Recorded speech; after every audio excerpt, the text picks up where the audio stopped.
चलिए निशांत जी साउंड आ रहा है, चलिए कोई प्रॉब्लम नहीं। Kaushal Kumar no problem. सौरभ कुमार 7 और 8 बता दीजिए। चलिए बहुत अच्छा, लेकिन बताया हुआ लगता है 7-8 विद्यार्थी जी। चलिए बहुत सभी विद्यार्थी लिख रहे हैं नो प्रॉब्लम, केवल एक ही लड़के लिख रहे हैं 7 और 8। सौरभ जी लिख रहे हैं 7 और 8। चलिए विद्यार्थी 9 भी लिख रहे हैं, बाकी सभी लोग लिख रहे हैं बन गया बन गया बन गया, बहुत अच्छा। चलिए 7 8 9 आ गया, केयर कीजिएगा। 7 8 9 जो भी आपने पूछा है केयर कीजिएगा, कोई बड़ी बात है नहीं, लेकिन मैंने 7 तो बताया भी था, केयर कीजिएगा। जो भी पूछ रहे हो विद्यार्थी जी, आप पढ़ने वाले में से नहीं हो, माफ करना कुछ बोल रहे हैं तो। एक किले में 150 व्यक्तियों के लिए 45 दिन का भोजन था। 150 व्यक्तियों के लिए 45 दिन का भोजन था। आगे देखिएगा, 10 दिन बाद 10 दिन का काम खत्म हो गया, उसके बाद 10 दिन बाद देखिए क्या कह रहा है, 25 व्यक्ति किले छोड़कर चले गए, यानी 125 व्यक्ति हो गए। तो खाना कितने दिन के लिए उपलब्ध होगा, इससे आसान क्वेश्चन क्या खोज सकते हैं। 25 से 25 यहाँ 35 होगा, तो 5 से 7 बार में, अर्थात हम लोग का आंसर 42। हम लोगों का आंसर 42। तो आशा करेंगे आप लोगों कल क्लास नहीं किए होंगे, क्योंकि 7 बिल्कुल बच्चों वाली क्वेश्चन है और बताए भी होंगे। 8, एक सैनिक शिविर में 500 सैनिकों के लिए 27 दिन की खाद्य सामग्री है। 500 सैनिकों के लिए 27 दिन की खाद्य सामग्री है। 3 दिन बाद 3 दिन का खाना खत्म हो गया, उसके बाद 3 दिन का खाना खत्म हो गया, उसके बाद 300 सैनिक और आ गए, यानी सैनिकों की संख्या हो गई 800। तो खाना कितने दिन के लिए पर्याप्त होगा, कितना आसान है। 2 जीरो से 2 जीरो, देखिए 24 है तो 8 से 3 बार में कट जाएगा, अर्थात डी बराबर विद्यार्थी जी 15। कितना आसान आंसर है, कितनी आसानी से निकल रहा है। चलिए बताया हुआ, बिल्कुल बताया हुआ है। अब कुछ लड़के गधे जैसे काम ही करने आते हैं, बताए गए क्वेश्चन को भी बार बार पूछते हैं। देखिए 9 तो मुझे पूरा आधे की बताए थे। एक सैनिक शिविर में ठहरे सैनिकों के लिए निश्चित दिन की खाद्य सामग्री थी। 10 दिन बाद इनमें से 1/5 सैनिक चले गए। 1/5 सैनिक का मतलब विद्यार्थी जी 5 सैनिक पहले था डी दिन के लिए। 10 दिन बाद 10 दिन का खाना खत्म हो गया, बाहर एक सैनिक चले गए, बच गए 4। खाना उतना ही दिन चला जितना कि आरंभ में निश्चित किया गया था, मतलब डी दिन। तो पूछ रहा डी का मान बताइएगा, तो डी बराबर हो जाएगा विद्यार्थी जी 50, अर्थात आपका आंसर 50। आशा करते हैं आप लोग को अगर कल वाली वीडियो है उपलब्ध तो बस देख लीजिए, बताया हुआ।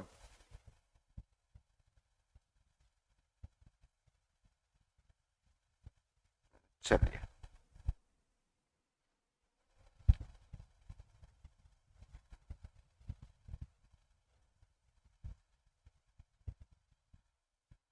तो टाइप 7 में हम चल रहे हैं विद्यार्थी जी। टाइप 7 में आप लोगों को 10 तक में 7 8 9 आया था, हो गया। अब बोलिएगा विद्यार्थी जी 11 से लास्ट तक कोई क्वेश्चन है तो। टाइप 7 की ही बात कर रहे हैं, अभी टाइप 8 नहीं गए। 11 से लास्ट तक। चलिए सभी विद्यार्थी लिख रहे हैं बताया हुआ है, बताया हुआ है, लेकिन सिर्फ गधे हैं एक आध दो जो टाइम नष्ट करते हैं, इसलिए आप लोगों को होमवर्क हम नहीं बनवाते हैं। आप बनाना, खुद बनाओ, सारे क्वेश्चन बताए। 11 से लास्ट तक। 15 आ गया और कोई बात, जल्द बताइए। क्वेश्चन नंबर 15 आ गया, 14 भी आ गया। 14 15 आ गया, थोड़ा फास्ट कीजिएगा।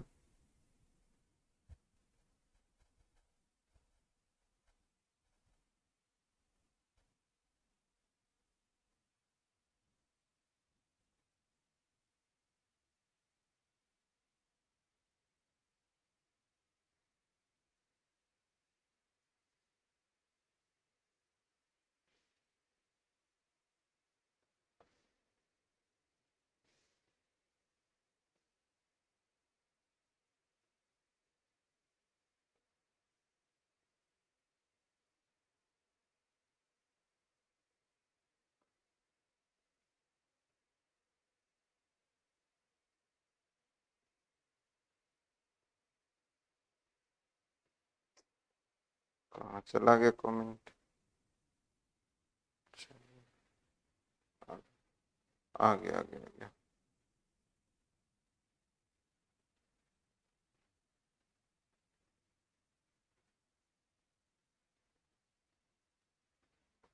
चलिए, 11 भी आ गया, 14 भी आ गया, 15 भी आ गया, 16 भी आ गया। अब हम आप लोगों से आशा करेंगे कि आप लोगों से पूछने की जरूरत ही नहीं, टोटल मैं बता करके ही निकल जाऊं।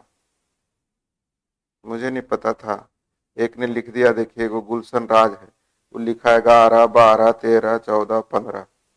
अभी पढ़ने से इसको कोई फायदा थोड़ी को है, जब तुमसे एक भी बनता नहीं तो पढ़ के क्या करेगा। ध्यान, 2000 व्यक्तियों के लिए 54 दिन का भोजन पर्याप्त है। ध्यान दीजिएगा विद्यार्थी, 2000 व्यक्तियों के लिए 54 दिनों का भोजन पर्याप्त है। मैंने कुछ नहीं कहा, जैसा क्वेश्चन कह रहा कर रहे। 15 दिनों के बाद, 15 दिन का खाना खत्म हो गया, उसके बाद कितने अतिरिक्त आदमी आ जाए, अर्थात 2000 प्लस कितने अतिरिक्त आदमी आ जाए कि ये भोजन 20 दिन ही मात्र और चले, 20 दिन। अब जल्द से जल्द देखिएगा, 20 से कट जाएगा विद्यार्थी जी 100 बार में, तो ये आ जाएगा 3900, अर्थात m बराबर हो गया 1900। तो कितने अतिरिक्त आदमी, तो आप लोगों का आंसर 1900। इससे आसान कभी आशा करना चाहते हैं तो गलत है। चलिए 11 नंबर हो गया। नेक्स्ट 12, सेना के एक शिविर में प्रतिदिन 760 ग्राम अनाज का उपभोग करने वाले 200 सैनिकों के लिए 120 दिन की सामग्री थी। 200 सैनिक 760 ग्राम प्रति व्यक्ति की दर से 20 दिन की खाद्य सामग्री है। ध्यान दीजिएगा, बताए थे कि 760 ग्राम का उपभोग करके प्रतिदिन उपभोग करना मतलब कार्य करने की दर है, अर्थात उसे इफिशियंसी ही बोलते हैं। तो इफिशियंसी के अनुसार लिखा गया होगा।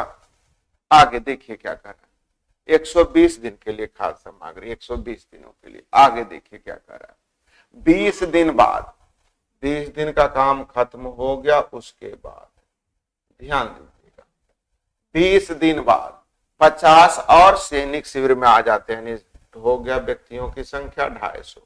अब 950 ग्राम प्रतिदिन की दर से, 950 ग्राम प्रतिदिन की दर से कितने दिन खाद्य सामग्री चलेगी।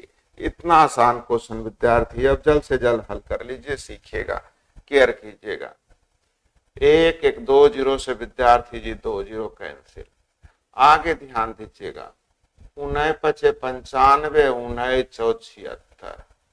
आगे 5 से कट जाएगा, 5 8 40। यहाँ देखिए 100 है तो 25 से 4 बार में 100, अर्थात 8 4 32 दूनी 64। तो डी का मान विद्यार्थी जी 64। और भी मन में कोई सवाल है तो बोलिएगा, बता ही देंगे। 64 11 कल बताए थे, हाँ बताए थे, लेकिन क्या करिएगा, गधे पढ़ने आते हैं। अब गधों को तो हम कुछ बोल नहीं सकते ना, यही तो ऑनलाइन का नाजायज फायदा आप लोगों का है। आगे, एक सैनिक शिविर में निश्चित समय के लिए भोजन सामग्री थी। देखिए 2 तरीके से बताए थे, तो मैंने मान लिया था पहले तरीके एम सैनिकों के लिए डी दिन की खाद्य सामग्री। 20 दिन बाद, 20 दिन का खाना खत्म हो गया, उसके बाद देखिए कल भी बताए थे, आज भी रिपीट किए। एम सैनिक के लिए डी दिन का खाना था, 20 दिनों के बाद 20 दिन का खाना खत्म हो गया, उसके बाद 1/4 सैनिक चले गए, नहीं बच जाएंगे 3/4 सैनिक। अब कह रहा खाना उतना ही दिन चला जितना कि आरंभ में निश्चित किया गया था, अर्थात डी दिन। अभी एम से एम कट जाएगा विद्यार्थी जी, अर्थात 4D - 80 बराबर आ गया 3D, अर्थात डी बराबर 80। सो आपका आंसर विद्यार्थी जी ए। अभी खुद बोलिए बताया हुआ है कि नहीं। तो अब होमवर्क हम नहीं बनवाएंगे, बस एक ही रिक्वेस्ट होगा, लास्ट मैंने सोचा था आज की, अब तो सुधरे होंगे, लेकिन अब आप लोग सुधरने वालों में से नहीं है। एक स्कूल में 250 छात्रों के लिए 33 दिन का मिड डे उपलब्ध है। 250 छात्रों के लिए विद्यार्थी जी 33 दिन की खाद्य सामग्री उपलब्ध है।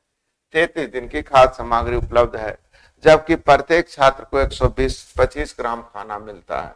चलिए 125 ग्राम खाना खाने की दर है यानी इफिशियंसी है, तो कई दिनों के लिए? 33 दिन के लिए। आगे 80 छात्र और शामिल हो जाए तो वही मात्रा प्रत्येक छात्र खाने के रूप में दिया जाए तो खाना कितने दिन? 80 छात्र और यानी 330 छात्र अगर हो जाए तो उसी दर से कितने दिन चलेगा? तो सेम दर था, अर्थात लिखें या ना लिखें कोई दिक्कत नहीं होगा। चलिए 0 से 0 खत्म हो गया, 33 से 33 खत्म हो गया, यानी डी बराबर 25। कितना आसान क्वेश्चन है, आप खुद देख सकते हैं, अर्थात आपका आंसर डी। नेक्स्ट देखिएगा, मैंने लगता है 14 बताया भी था, 14 ना 15।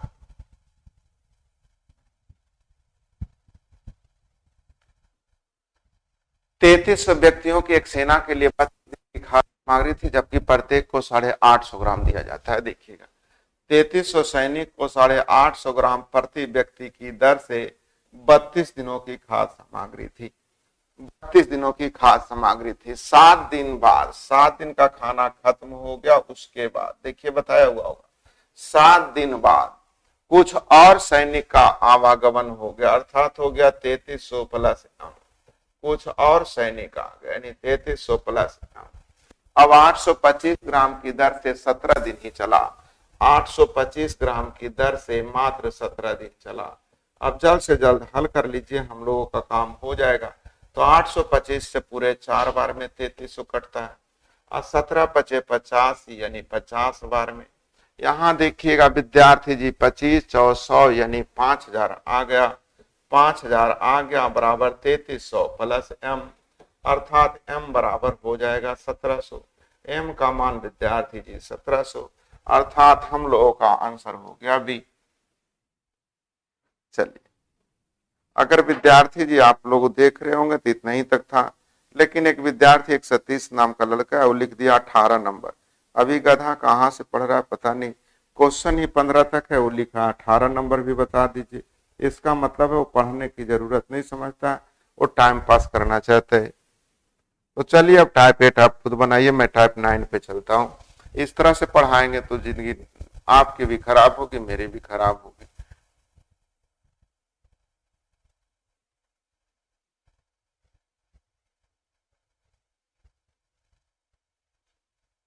होमवर्क अब नहीं बनवाएंगे, हर एक टाइप से मैं 2-2 4-4 बता के निकल जाता हूँ। बनाने के लिए कहते हैं तो आप लोग उल्टा पुल्टा करने लगते हैं, है ना। कहता है टोटल तुम ही बनाओ, तो फायदे क्या होंगे आपको। टाइप 9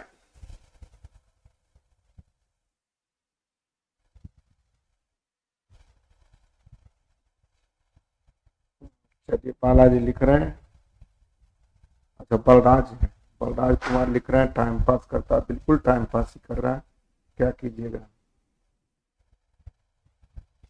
चलिए टाइप 9 तो टाइम पास करने वाले की जगह नहीं देते हैं, हम लोग बढ़ जाते हैं। कुछ तो आप लोग को लगेगा, कुछ विद्यार्थी इसमें से ऐसे भी होंगे जिनमें टाइप 8 का कुछ क्वेश्चन नहीं बना होगा, उनकी भी प्रॉब्लम होगी। अब प्रॉब्लम होना भी चाहिए, क्योंकि ऐसे लोगों के साथ रहने में तो घाटा होता ही है।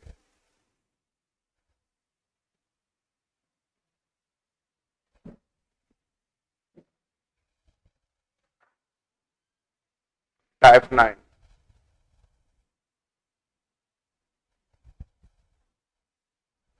टाइप 8 में नहीं बता पाएंगे विद्यार्थी जी, बताएंगे तो फिर वही आप लोग का रोग हो जाएगा कि हर एक क्वेश्चन को बताते जाओ। आपने देख लिया, अभी प्रमाण आपने देख लिया, एक लड़के लिखा 11 12 13 14 15, तो एक ने लिख दिया 18।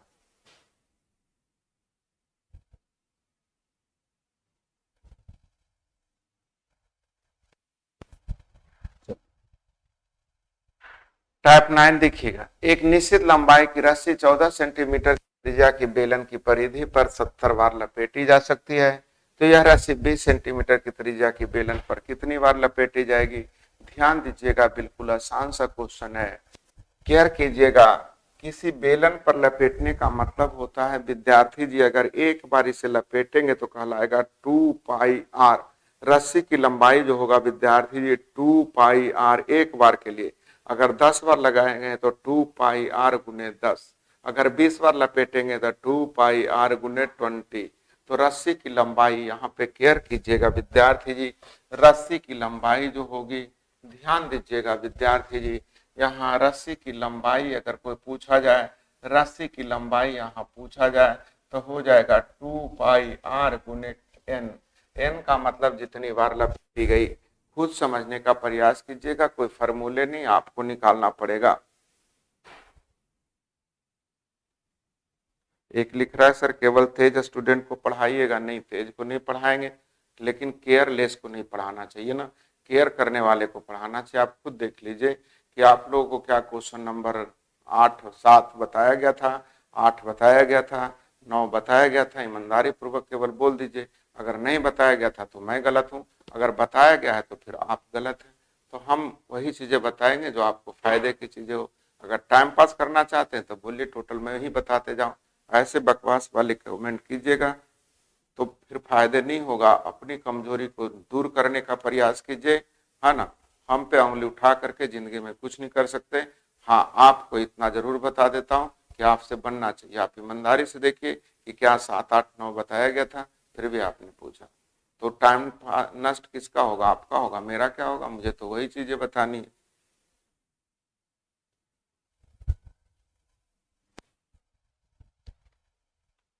तो पढ़ने का प्रयास कीजिए, इधर उधर सोचने का कम प्रयास कीजिए। अगर इधर उधर सोचिएगा तो टाइम नष्ट आपका होगा। अब आप सोचिएगा कि हम एक भी दिन क्लास नहीं करें और आवे और सारा चीज समझ में आ जाए, तो ऐसी कोई बातें नहीं है, है ना। ऐसा कोई दवा भी नहीं बना है कि बस एक खुराक खाए और क्लियर हो गया, है ना। ऐसा कुछ नहीं होता है विद्यार्थी जी, आपको ही करना पड़ेगा। रोग आपको है तो इलाज डॉक्टर जरूर करता है, लेकिन दवा खाना आपका ड्यूटी बनता है।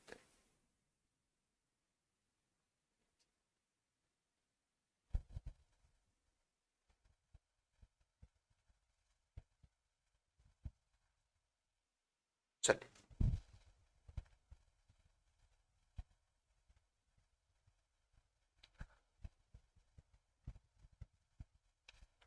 तो मैंने कहा रस्सी की लंबाई जो होता है विद्यार्थी जी, केयर कीजिएगा, कोई फॉर्मूले नहीं निकाला, मैं यहां से बता रहा हूं, केयर कीजिए। मान लीजिए बेलन है तो इसको एक बार लपेटेंगे तो होगा 2πr। एक बार लपेटेंगे कितना होगा विद्यार्थी जी? 2πr। तो अगर 2 बार लपेटेंगे तो 2πr और 2πr 2 बार हो जाएगा, मतलब 2πr गुने 2। अगर 20 बार लपेटेंगे तो 2πr गुने 20। तो आप जितने बार लपेटोगे, तो एक बार लपेटेंगे तो 2πr, तो 10 बार लपेटेंगे तो 2πr गुने 10 होगा। तो रस्सी की लंबाई क्या होगा? 2πr into n। अब ध्यान दीजिएगा, केयर कीजिएगा, कह रहा है एक निश्चित लंबाई की रस्सी, मतलब लंबाई की रस्सी फिक्स है, यानी दोनों तरफ लंबाई जो है क्या करना है? सेम करना है। अब सेम करेंगे विद्यार्थी जी, तो बेलन पर ही लपेटा गया है, तो 2πr गुने देखिएगा n1 होगा, इधर देखिएगा 2πr गुने n2 होगा। लेकिन ध्यान दीजिएगा 2π तो दोनों के लिए कांस्टेंट टर्म होगा, अर्थात हम लोग इस फॉर्मूले के लिए ध्यान रखिएगा, क्या हो जाएगा विद्यार्थी जी? इस फॉर्मूले के लिए हो जाएगा r1 गुने n1, r1 n1 बराबर हो जाएगा r2 n2। तो इस तरह की क्वेश्चन के लिए डायरेक्ट फॉर्मूले याद रखिएगा। अगर पूरा समझना लिखना है तब यहां से, नहीं तो अगर सीख गए तो सीधे इस तरह की क्वेश्चन के लिए क्या करिएगा? r1 गुने n1 बराबर r2 गुने n2। तो 14 सेंटीमीटर की त्रिज्या पर 70 बार, देख लीजिएगा 14 सेंटीमीटर की त्रिज्या पर 70 बार। तो जिसके बारे में पूछ रहा है, तो 20 सेंटीमीटर की त्रिज्या पर कितनी बार? 20 सेंटीमीटर की त्रिज्या पर कितनी बार? तो 0 से 0 कट जाएगा, 2 से 7 बार में, अर्थात 7 49। आपका आंसर विद्यार्थी जी बी। तो आप ने फॉर्मूले निकाला, r1 n1 बराबर r2 n2। कैसे? तो 2π से 2π तो कैंसिल ही हो गया। तो फिर से अगली क्वेश्चन नंबर 2 पे आ जाता हूं, केयर कीजिएगा। अब सारे क्वेश्चन सेम है, इसी को फिर बोलिएगा सर टोटल आप ही बताइए तो फायदे क्या हो। एक बेलन की त्रिज्या 40 सेंटीमीटर है, उस पर एक रस्सी 60 बार, तो 40 सेंटीमीटर की त्रिज्या पर विद्यार्थी जी 60 बार है। तो आगे पूछ रहा है उसी बेलन की त्रिज्या के 30 सेंटीमीटर पर कितनी बार? 30 सेंटीमीटर की त्रिज्या पर कितनी बार? अब जल्द से जल्द n का मान निकाल लीजिएगा। कितनी बार, मतलब n का मान आप लोग निकाल लीजिएगा। 0 से 0 खत्म हो जाएगा, 3 से 20 बार में, अर्थात 80 बार। आशा करते हैं आप लोगों को समझ में आ गया होगा। चलिए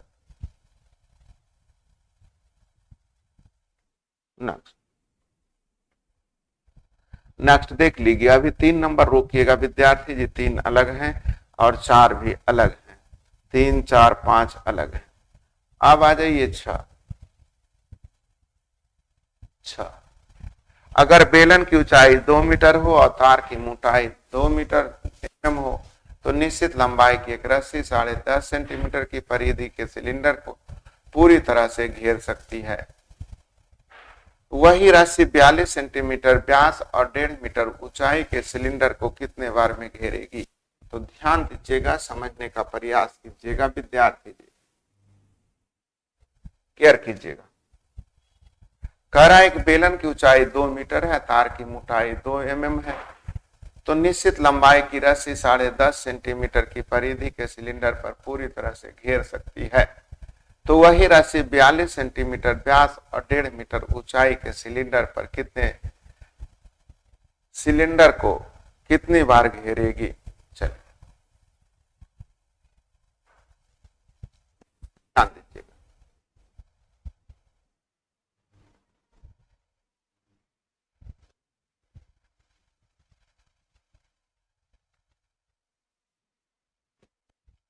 ऊंचाई हम लोग का दिया हुआ है विद्यार्थी जी 2 मीटर।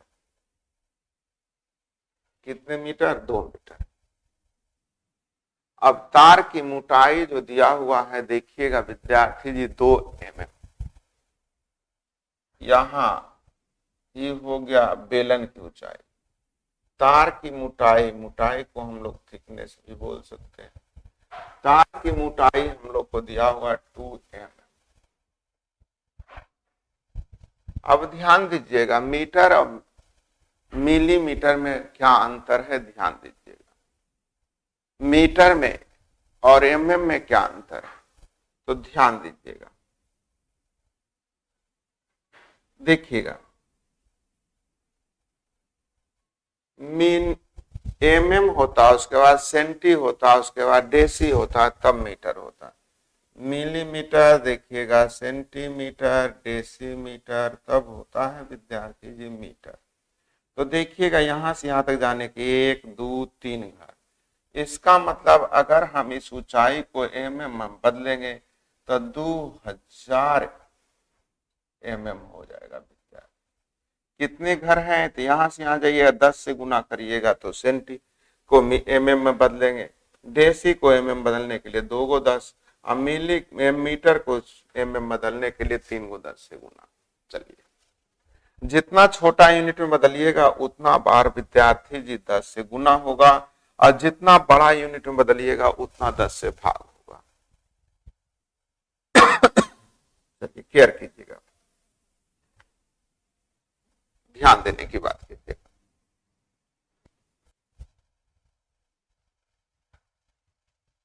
तो कह रहा है देखिएगा, एक बेलन की ऊंचाई दिया हुआ है विद्यार्थी जी 2 मीटर और तार की मोटाई दिया हुआ है 2 mm। तो तार की लंबाई, निश्चित लंबाई की एक रस्सी 10.5 सेंटीमीटर की परिधि के सिलेंडर पर पूरी तरह से घेर सकती है। अब ध्यान दीजिएगा, पूरी तरह से घेरने का मतलब विद्यार्थी जी, एक बार अगर देखिएगा, एक बार आप लपेटेंगे, यहाँ पे मान लीजिए है ये रेड कलर का यही वायर है, तो एक बार लपेटेंगे तो जितना मोटा रहेगा यही ना इसको यही ना ढकेगा, फिर अगला बार इतना मोटा को और ढकेगा। तो मतलब इसकी मोटाई जो होगी, इसकी एक बार मोटाई होगी जो इतना ढका, दूसरा बार तो इतना और, तीसरा बार इतना और, मतलब मोटाई जो होगा विद्यार्थी जी, इसको कितनी बार लग जाएंगे? तो 2-2 mm का है, एक बार में 2 mm जगह 6 का, तो 2000 का मतलब है विद्यार्थी जी कुल कितनी बार? तो बोलिएगा टोटल विद्यार्थी जी 1000 बार आप लोग का हो जाएगा। कितनी बार हो जाएगा? तो 1000 बार में हो जाएगा विद्यार्थी जी, 1000 बार में आप लोग हो जाएगा। अब ध्यान दीजिएगा, केयर करिएगा, 1000 बार लपेटेंगे तो आप लोग का काम हो जाएगा। तो पूछ रहा है वही रस्सी 42 सेंटीमीटर व्यास और 1.5 मीटर ऊंचाई के एक सिलेंडर को कितनी बार घेरेगा।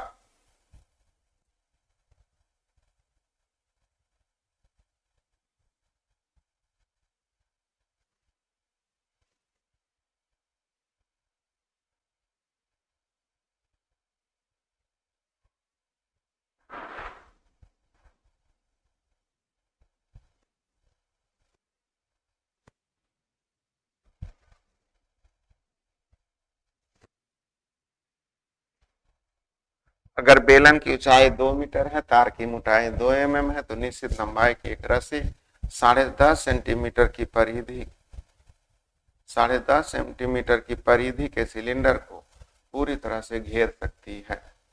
वही रस्सी 42 सेंटीमीटर व्यास और 1.5 मीटर ऊंचाई के सिलेंडर को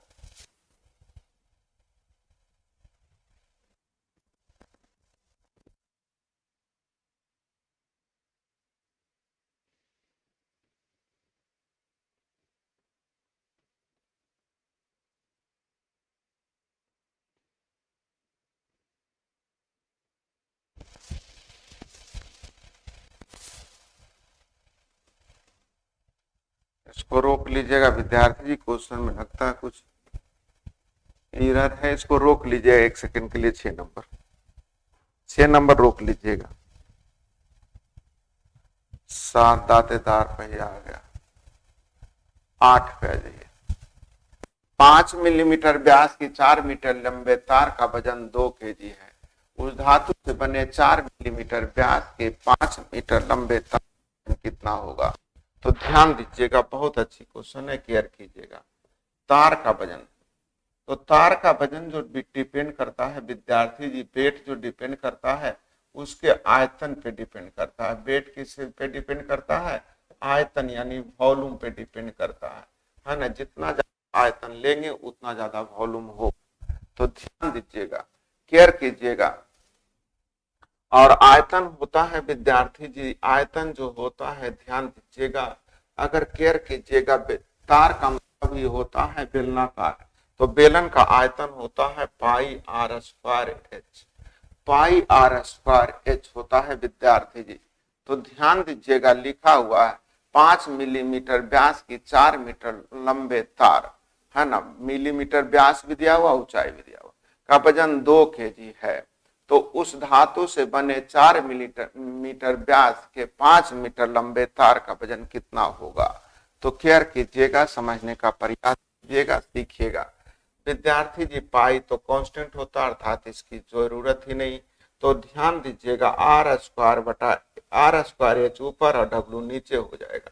तो आर स्क्वायर का मतलब ध्यान दीजिएगा, आर देखिएगा यहाँ 5 मिलीमीटर व्यास है और दूसरा का 4 मिलीमीटर व्यास है, तो त्रिज्या 2.5 और 2 हो जाएगा, लेकिन काटिएगा तो फिर 5-4 का ही रेशियो में आ जाएगा।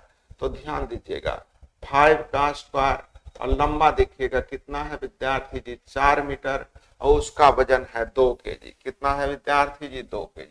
अब राइट साइड आ जाइए, ध्यान दीजिएगा, व्यास 4 मिलीमीटर है यानी 4 का स्क्वायर अगुने 5 मीटर लंबा है, 5 मीटर लंबा है, तो उसका वजन कितना होगा। अब जल्द से जल्द हल कर लीजिएगा। 5 से 5 विद्यार्थी जी कट जाएगा, एक 4 से 1 4 भी कट जाएगा। आगे देखिएगा तो W बराबर हो जाएगा 8/5। 8/5 का मतलब 1.6 kg। विद्यार्थी जी हम लोग का आंसर हो जाएगा 1.6 kg।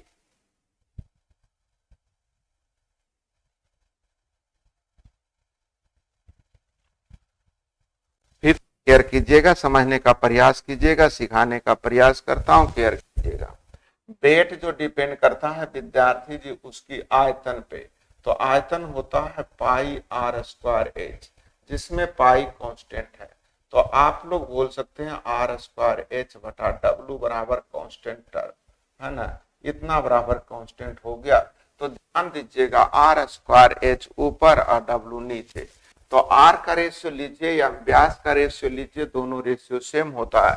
तो देखिए 5 mm के व्यास, तो आर स्क्वायर एच दिया हुआ है 4 मीटर लंबे तार का वजन 2 kg, तो वजन 2 kg। अब राइट साइड आ जाइए, 4 मिलीमीटर व्यास का मतलब हो जाएगा आर स्क्वायर, 4 का स्क्वायर इंटू एच दिया हुआ है 5 मीटर लंबे तार का वजन कितना होगा। जितना जल्द हल कर लीजिएगा।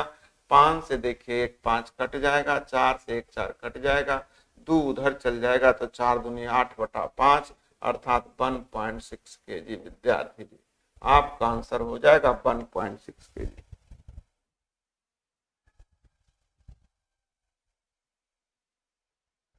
चलिए आगे और देखता हूं। 9 नंबर, धातु से बने घन का कोर 4 सेंटीमीटर है। घन, घन का मतलब क्यू विद्यार्थी जी, तो क्यू का आयतन होता है भुजा क्यू। क्या होता है विद्यार्थी जी? भुजा क्यू होता है, पता होना चाहिए। घन के आयतन का वजन 4 सेंटीमीटर जिसका वजन 16 केजी है। तो उसी धातु से बने 6 सेंटीमीटर कोर वाले घन का वजन क्या होगा? यदि वजन का आयतन के समानुपाती, देखिए यहाँ लिख दिया हुआ है, वजन जो है क्या है? आयतन के समानुपाती यानी भुजा क्यू के समानुपाती है। अर्थात फॉर्मूला हो जाएगा एल क्यू बटा डब्ल्यू, इधर भी हो जाएगा एल क्यू बटा डब्ल्यू, इधर भी हो जाएगा। तो ध्यान दीजिएगा, समझने का प्रयास कीजिएगा। 4 सेंटीमीटर का मतलब 4 का क्यू 64 का वजन दिया हुआ है, ध्यान दीजिएगा 16 केजी, 16 केजी है ना। तो लिख रहा है 6 सेंटीमीटर, 6 सेंटीमीटर का मतलब हो जाएगा 216 का वजन कितना होना चाहिए। जितना जल्द हल कर लीजिएगा। 16 × 64 और 4 से विद्यार्थी जी 54 बार में, अर्थात डब्ल्यू हो जाएगा 54 केजी। आशा करते हैं आप लोगों को समझ में आ गया हो। नेक्स्ट, तो आप लोग इस तरह के क्वेश्चन को ध्यान दीजिएगा। आयतन ऊपर वजन नीचे, यही केयर कीजिएगा। देखिएगा, धातु से बने एक ठोस घनाभ की लंबाई चौड़ाई ऊंचाई दिया हुआ है। तो देखिएगा लंबाई 6 दिया हुआ है, केयर कीजिएगा। चौड़ाई 5 दिया हुआ है, ऊंचाई 4 दिया हुआ है। LBH का वजन देखिए कितना दिया हुआ है? 16 केजी। कितना है विद्यार्थी जी? 16 केजी। अब राइट साइड आ जाइएगा। उसी धातु से बने दूसरे ठोस घनाभ की लंबाई 8, चौड़ाई 3 और ऊंचाई 2 दिया हुआ है। तो उसका वजन कितना होगा विद्यार्थी जी? वजन कितना होगा? तो जल्द से जल्द हल कर लीजिएगा। 3 दूनी 6 से 6 खत्म हो गया। आगे देखिएगा 4 दूनी 8 भी खत्म हो गया। तो ध्यान दीजिएगा W बराबर हो जाएगा 16 दूनी 32/5। W बराबर 32/5 का मतलब 6.4 केजी विद्यार्थी जी। अर्थात आपका आंसर हो जाएगा सी।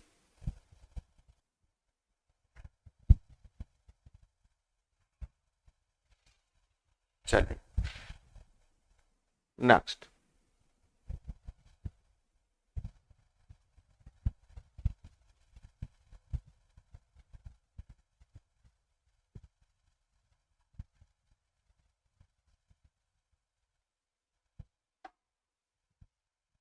चलिए 11 नंबर, दांतेदार पहिया। भी रोकिएगा 11 12। अब आ जाइए दांतेदार पहिया की बात करने चलते हैं, सीखने का प्रयास कीजिए।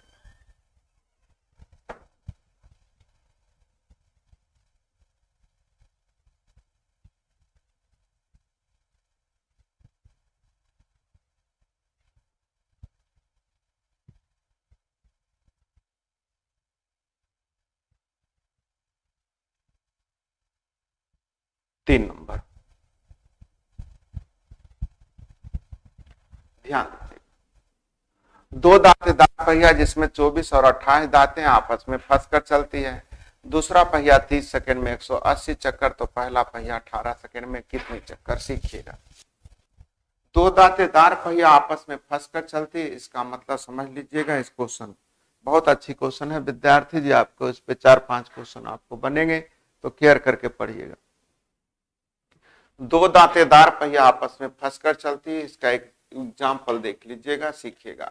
अगर आप कहीं गन्ने का जूस बिकते देखे होंगे तो केयर कीजिएगा कि जहां गन्ना डालता है उसके बगल में देखिएगा, जहां गन्ना डालता है उसके लेफ्ट साइड में देखिएगा 2 चक्री लगे रहते हैं।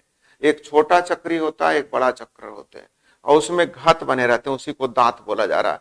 तो घात बने रहते हैं तो इसका ऐसे फंस के ही चलेगा ना। तो दांत देखिएगा गन्ने के जूस के बगल में, जो ध्यान दीजिए जहां गन्ना डालता है उसके बगल में देखिएगा 2 चक्कर होते हैं, जिसमें एक छोटा एक बड़ा। तो ध्यान रखिएगा, जिसमें मैंने आप लोगों को बोला कि जब छोटा और बड़ा रहता है, लेकिन केयर करना होता है कि दांत फंस के चलते हैं, मतलब इसका एक दांत तो इसका भी एक ही दांत। तो मान लीजिए छोटे चक्रे में 10 दांत हैं, बड़े में 20 हैं, तो ये 10 ही दांत चलेगा तो एक चक्कर हो जाएगा, दूसरा को 20 दांत चलने पर एक चक्कर होगा। इसका मतलब है कि 10 दांत वाले के एक चक्कर जल्दी से हो जाएगा, 20 दांत वाले को उसको दुगना टाइम लगेगा। इसका मतलब है कि बड़ा वाले, ध्यान दीजिए, जिसमें ज्यादा दांत है, जिसमें ज्यादा दांत है उसकी चक्कर लेट से होगा, मतलब कम चक्कर होगा, और छोटा दांत वाले का चक्कर ज्यादा होगा। इसका मतलब ध्यान दीजिएगा, चक्कर की संख्या जो हो गई दांत के व्युत्क्रमानुपाती हो गई। चक्कर की संख्या जो हो गई विद्यार्थी जी दांत के व्युत्क्रमानुपाती। कैसे? मैंने कहा ज्यादा दांत रहेगा तो कम चक्कर लगेंगे, और कम दांत रहेंगे तो ज्यादा चक्कर लगेंगे। मैंने कहा 10 ही दांत है, एक में 20 दांत है, तो जब 10 दांत रहेगा उसका 10 दांत चलेगा तो एक चक्कर होगा, और दूसरे को 20 दांत चलना पड़ेगा, तो जब तक कि 20 चलेगा तब तक तो छोटा वाले 2 चक्कर लगा देगा। तो मेरा कहने का मतलब है कि चक्कर की संख्या जो होगी दांत के व्युत्क्रमानुपाती होती है, और समय के, तो जितना ज्यादा समय तक चलेगा उतना ज्यादा चक्कर होगा, अर्थात समय के समानुपाती होती है। ये लाइन आपको जानना पड़ेगा, मैं बगल में लिख देता हूं कि चक्कर की संख्या जो है, चक्कर की संख्या जो होती है, ध्यान दीजिएगा, दांत की संख्या के व्युत्क्रमानुपाती, दांत की संख्या के व्युत्क्रमानुपाती और समय के समानुपाती होता है, समय के समानुपाती होता है। यही ध्यान रखिएगा, समय के समानुपाती होता है। चक्कर की संख्या दांत की संख्या के व्युत्क्रमानुपाती एवं समय के समानुपाती होता है, अर्थात आपको फॉर्मूले में ध्यान रखिएगा, चक्कर की संख्या को मैंने n मान लिया, दांत की संख्या को मैंने d मान लिया, और समय को मैंने t मान लिया। तो मैंने कहा चक्कर की संख्या दांत के व्युत्क्रमानुपाती यानी 1/d और समय के समानुपाती, अर्थात यहां से फॉर्मूला हो जाएगा ND/T बराबर के।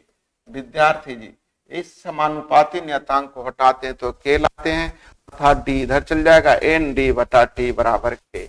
इसका मतलब आप लोगों को फॉर्मूला होगा, दोनों तरफ क्या करेंगे, ND ऊपर और ध्यान दीजिए T नीचे। तो सीखिएगा, एक में 24 दांत है, दूसरे में 28 दांत है, तो एक के लिए यहाँ 24 दांत लिखिएगा, दूसरे के लिए यहाँ 28 दांत लिखिएगा। दांत लिखा गया, आगे केयर कीजिए लिखा हुआ है क्या। दूसरा पहिया 30 सेकेंड में 180 चक्कर, तो 30 सेकेंड में 180 चक्कर, तो समय नीचे 180 चक्कर। तो पूछ रहा पहला पहिया 18 सेकेंड में कितने चक्कर, तो समय नीचे और चक्कर ऊपर। तो देखिए ND/T, अब जितनी जल्दी हल करना है कर लीजिएगा। 30 से विद्यार्थी जी 6 बार में, और 6 चौ 24 बार में, और 4 सते 28 बार में, अर्थात n का मान 18 गुने 7 यानी 126 चक्कर। विद्यार्थी जी हम लोग आंसर हो जाएगा 126।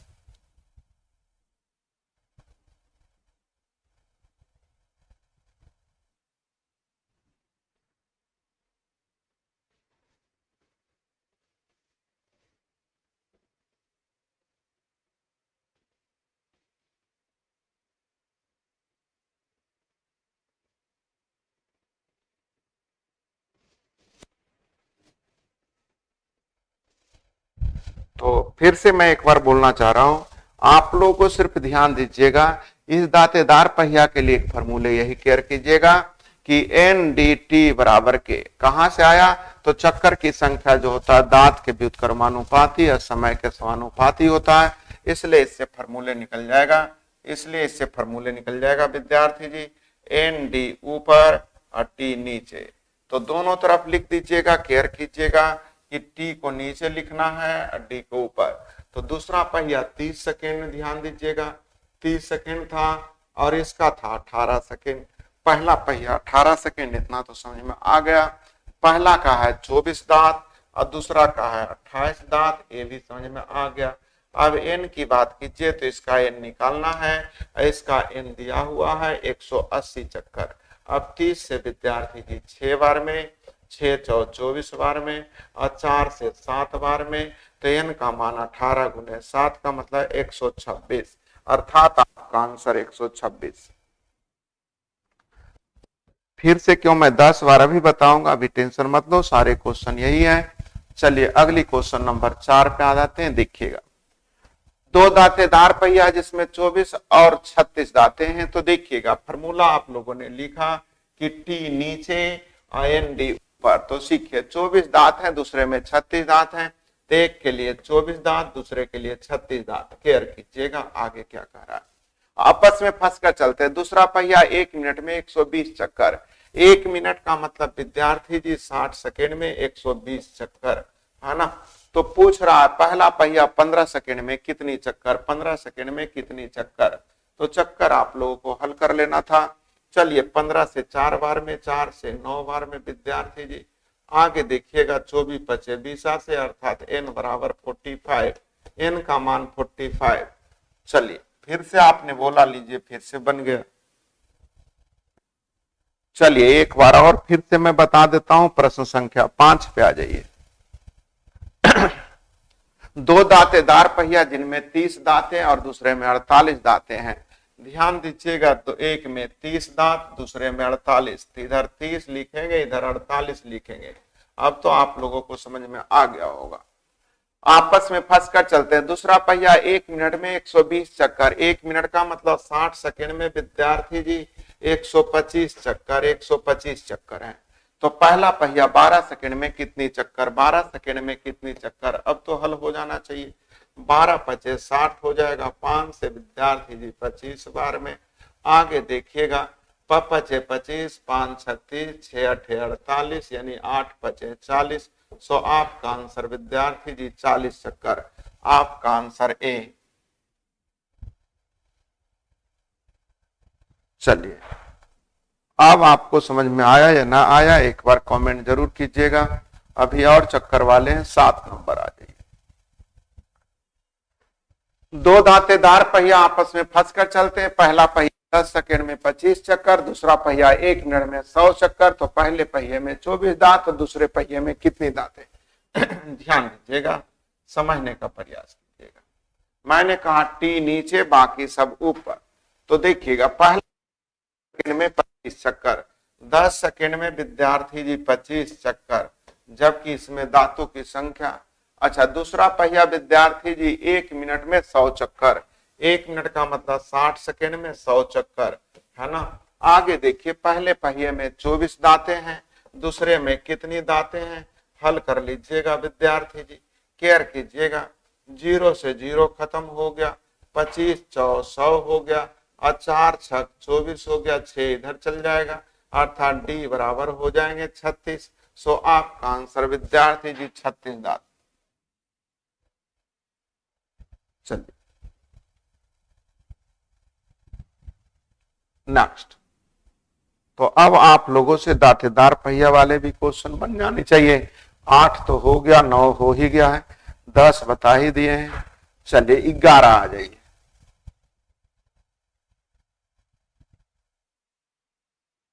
केयर कीजिएगा।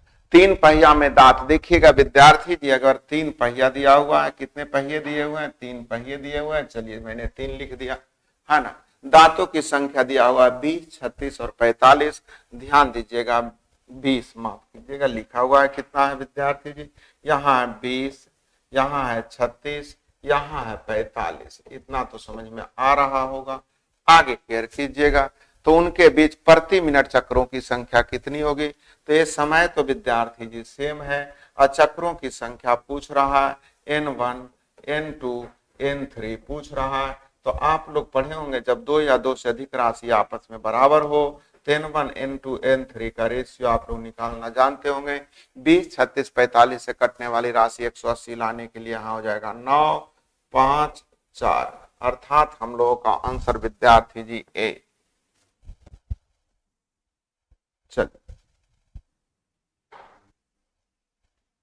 अब तो आप लोगों को समझ में आ गया होगा। चलिए क्वेश्चन नंबर मैं 12 पे चलता हूं।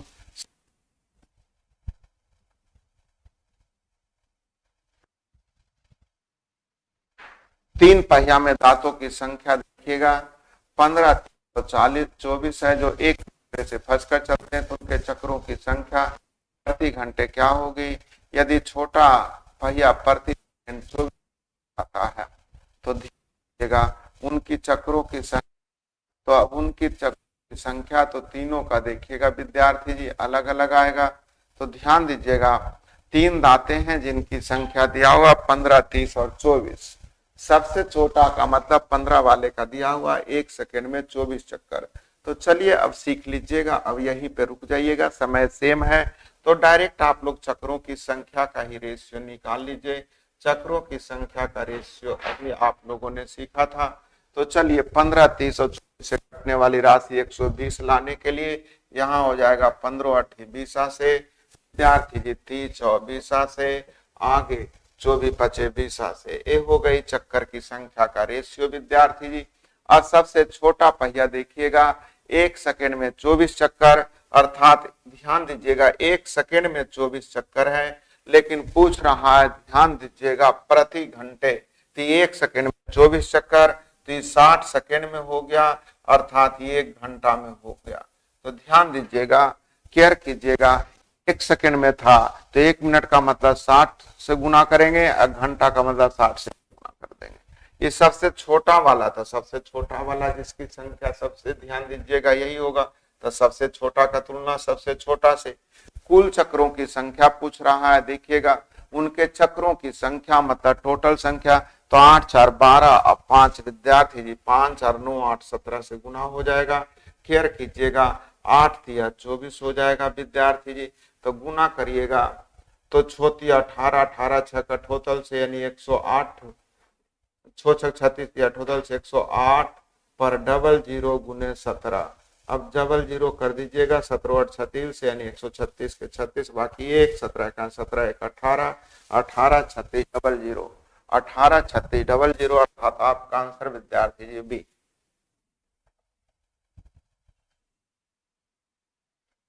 सभी की कमेंट जा रहा है, ऐसी कोई बात नहीं है। तो चलिए आप लोगों से कह सकता हूं कि टाइप 9 मैंने टोटल बता दिया। टाइप 9 में अब कोई प्रॉब्लम आप लोगों को नहीं होना चाहिए, है ना। टाइप 9 का कोई प्रॉब्लम नहीं होना चाहिए। अब आ जाते हैं विद्यार्थी जी कल के डेट में, कल आएंगे टाइप 10 पे। तो आप लोग ध्यान रखिएगा, आप लोगों का होमवर्क हो गया टाइप 9 पूरा एक बार दोहराने का। ऐसा मत करिएगा कि टाइप 9 में भी कल बोलिएगा 1 से 10 तक कोई प्रॉब्लम है तो बोलिएगा हाँ सर 1 2 3 4 5 6 7 8 9 10। समस्या तो यही होती है, आप लोग पढ़ के बताइए आप लोग। और हम ही पे कमेंट करता है, कहता है क्या तेज लड़के को ही पढ़ाइएगा। नहीं, तेज को तो नहीं पढ़ाएंगे, लेकिन इतना तो जरूर है कि केयरलेस को पढ़ाना अच्छी बात नहीं है।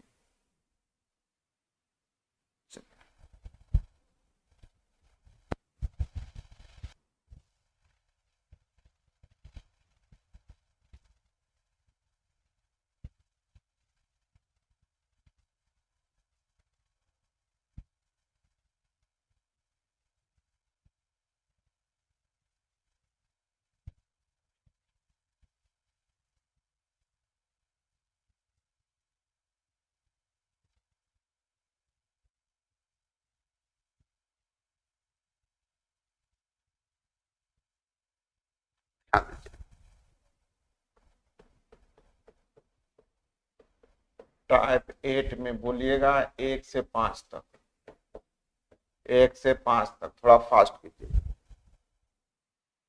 टाइप 8 में बोलिएगा 1 से 5 तक। टाइप 8 में विद्यार्थी जी 1 से 5 तक।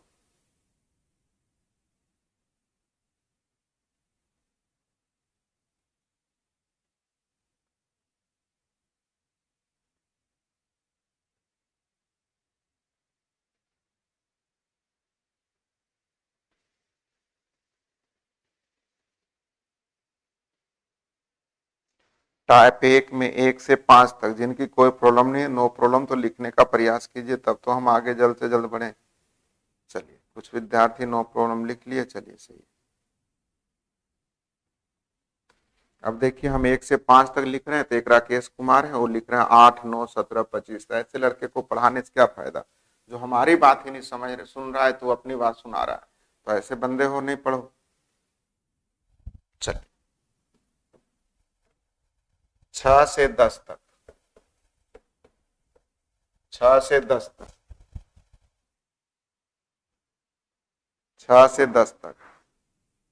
सतीश तुम्हारा कमेंट नहीं आ रहा है, क्या करें बताओ? तुम्हारे पैर पकड़े क्या? गधे है क्या? तो लिख रहे हो तो आएगा कमेंट। 6 से 10 तक। चलिए, किन्हीं की कोई प्रॉब्लम नहीं। एक विद्यार्थी ने लिखा है 7 नंबर। 7 नंबर। अब देखिएगा, अगर 7 आप लोग को बताया हुआ होगा तो एक बार आप कमेंट जरूर कीजिएगा कि सर 7 बताया हुआ है, और नहीं बताया होगा तब तो कोई बात नहीं है, मैं बताता हूं। 7 नंबर सीखिएगा। 24 आदमी 8 घंटे प्रतिदिन काम करके किसी काम को 60 दिन में करने का ठेका लेते हैं। ध्यान दीजिएगा, 24 आदमी 8 घंटे प्रतिदिन काम करके किसी काम को 60 दिन में करने का ठेका लिया। 10 दिन काम करने के बाद 10 दिन का काम खत्म हो गया, उसके बाद देखिएगा कितना आसानी से बताया। 10 दिन काम करने के बाद मतलब दिन का काम हो गया, उसके बाद सभी आदमी हड़ताल पर चले गए। सभी आदमी हड़ताल पे चले गए, 20 दिनों तक काम रुका रहा। बाद में कितने अतिरिक्त आदमी काम पर लगाए जाएं? कितने अतिरिक्त का मतलब 24 तो था ही प्लस m। कितने अतिरिक्त व्यक्ति काम पर लगाए जाएं जो 6 घंटे प्रतिदिन काम करके निर्धारित समय से 5 दिन पहले। तो विद्यार्थी जी 50 दिन बच रहा है, जिसमें 20 दिन काम रुका रह गया, यानी आपके पास समय बचा 30 दिन, और उससे भी 5 दिन पहले यानी 25 दिन। ये 25 समझिएगा। टोटल देखिए 60 दिन में से 10 दिन काम हो गया था यानी 50 दिन, उसके बाद 20 दिन काम रुका रह गया यानी बच गया 30 दिन, और उससे भी 5 दिन पहले यानी कि 25 दिन में काम खत्म करना था। तो चलिए देखिएगा, आप हल कर लीजिएगा। 25 से कट जाएगा, 25 दूनी 50। आगे देखिएगा कितना आसानी से हल हो रहा है। 6 से कटेगा विद्यार्थी जी, 6 चौ 24, तो 8 चौ 32 दूनी 64 यानी m बराबर 40। अब बताइए, इतना आसान क्वेश्चन है, उसके बाद भी आप लिख रहे हैं, तो हम क्या करेंगे? आपका आंसर 40। चलिए,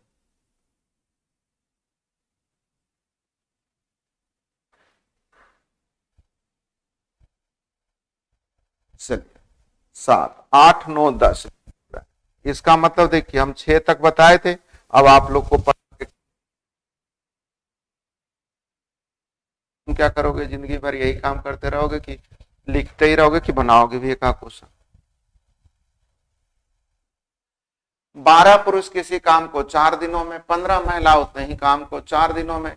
तो देखिएगा कि हूबहू क्वेश्चन आप लोग को बताया हुआ है।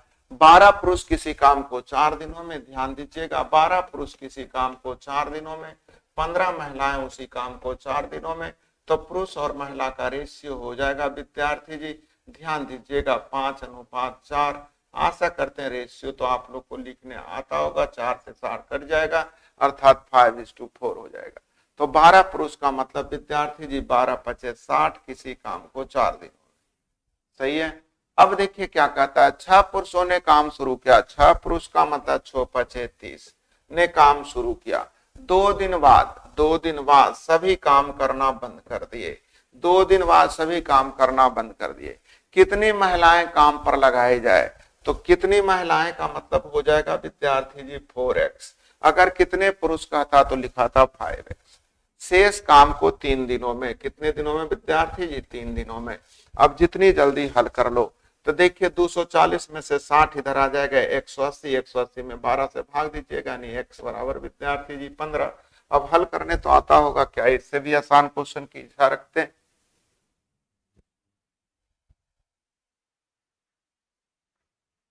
चलिए 8 नंबर हो गया। 9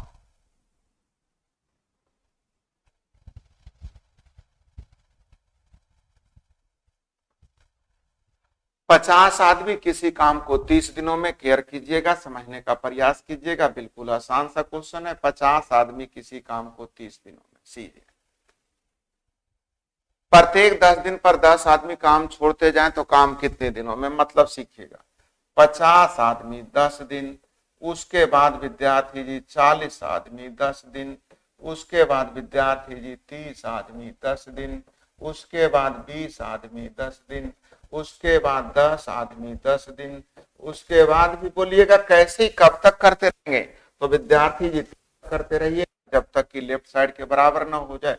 तो लेफ्ट साइड देखिएगा 1500 है तो इधर हो गया 500, 4 900, 3 1200, 2 1400 और 100 आके 1500 हो गया। पूरे पूरे 1500 हो गया, मतलब यही काम स्टॉप हो गया। तो कई दिन काम चला? तो 10, 10 20, 10 30, 10 40 और 10 50 दिन। अर्थात काम कितने दिनों में समाप्त हो गया? तो 50 दिनों में। नेक्स्ट,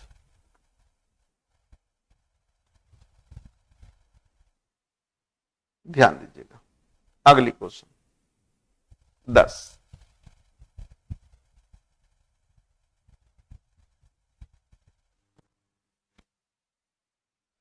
एक ठेकेदार ने किसी काम को 40 दिनों में पूरा करने का ठेका लिया। आरंभ में 100 व्यक्ति लगाए। आरंभ में देखिएगा विद्यार्थी जी, जैसा क्वेश्चन कहेगा कहेंगे। आरंभ में 100 व्यक्ति लगाए, 35 दिन बाद, 35 दिन हो गया, उसके बाद 35 दिन बाद 100 व्यक्ति और लगाकर यानी 200 व्यक्ति हो गए।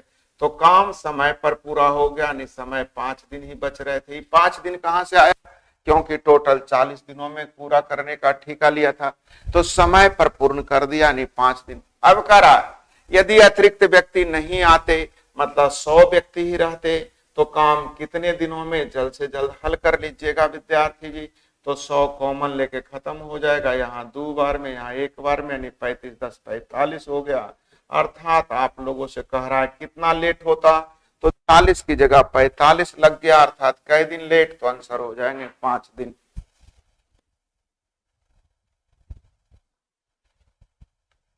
चल ध्यान दीजिएगा, अगर आप लोग पढ़े होंगे तो क्लास, दूसरी क्लास का है, दूसरे में आप लोग का दूसरा वीडियो देख लीजिए, उसी में क्वेश्चन हूबहू बताया हुआ है। फिर से मैं बताने का प्रयास करता हूं, आप समझने का प्रयास कीजिएगा, जैसा प्रश्न कह रहा है सीखिएगा। एक ठेकेदार ने किसी कार्य को 40 दिन में पूरा करने का ठेका लिया। उसने आरंभ में 100 व्यक्ति लगाए, 35 दिन बाद, 35 दिन हो गया, उसके बाद 100 व्यक्ति और लगा दिए, यानी 200 व्यक्ति। तो काम समय पर पूरा हो गया, यानी 5 दिनों में। 5 कहां से आया? क्योंकि टोटल 40 दिन में कर। अब कर अतिरिक्त व्यक्ति नहीं लगाते, यानी शुरू से अंत तक 100 ही व्यक्ति रहते, तो कितने दिन में? जितना जल्द हल कर लीजिएगा विद्यार्थी जी। डी का मान 45 आ जा रहा है, तो पूछ रहा है कितने दिन, समय के कितने दिन बाद समाप्त होता है? अर्थात 5 दिन बाद समाप्त होता। आप लोग को एक क्वेश्चन विद्यार्थी कल दूसरी क्लास में ही बताएं, तो पढ़ोगे तब तो सीखोगे, तब तो ऐसा ही केवल लिख दोगे, हाँ ना, नहीं बताया हुआ है तो आसान काम है। सेकेंड तरीके भी बताए थे, सीखिएगा। 35 दिन बाद जो भी घटना घट रही, 35 दिन बाद, तो 35 दिन बाद देखिए क्या रहा है, 100 व्यक्ति और आ गए, यानी 200 व्यक्ति आ गए, तो समय पर समाप्त हो गया, यानी 5 दिन में। यदि एक्स्ट्रा व्यक्ति नहीं आते, यानी 100 व्यक्ति ही रहते, तो कितने दिनों में? अर्थात 5 की जगह 10 दिन लग जाता, तो 35 के बाद 10 दिन लग जाता, अर्थात टोटल हो जाता 45 दिन। और टोटल 45 दिन का मतलब विद्यार्थी जी कई दिन लेट? तो 5 दिन लेट। 35 दिन, तो 35 दिन के बाद की क्वेश्चन मैंने उठाया। 100 व्यक्ति और आ गए, नहीं 200 व्यक्ति रहा तो समय पर। अगर 100 ही व्यक्ति रहता तो कितना दिन? तो 10 दिन, यानी 35 दिन के बाद 10 दिन, यानी 45 दिन में खत्म होता। तो कई दिन लेट? तो 5 दिन लेट। अब आपको दोनों में से जो अच्छा लगता है उससे बनाने का प्रयास कीजिएगा, बन जाएगा।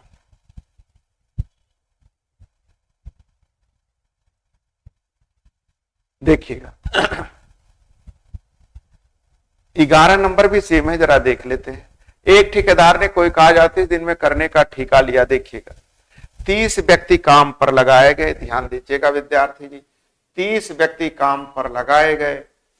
25 दिनों के बाद, 25 दिन हो गया, उसके बाद 5 और व्यक्ति लगाए गए, 5 और व्यक्ति लगाए गए, तो काम समय से 1 दिन पहले, इसका मतलब 13 दिन बच रहा था, वो 12 दिन में समाप्त हो गया। अब कर अगर अतिरिक्त व्यक्ति नहीं आते तो काम कितने दिनों में? डी का मान हल कर लीजिएगा। अतिरिक्त व्यक्ति नहीं आते मतलब 30 व्यक्ति ही रहते, तो काम कितने दिनों में? तो डी का मान हल कीजिएगा विद्यार्थी जी।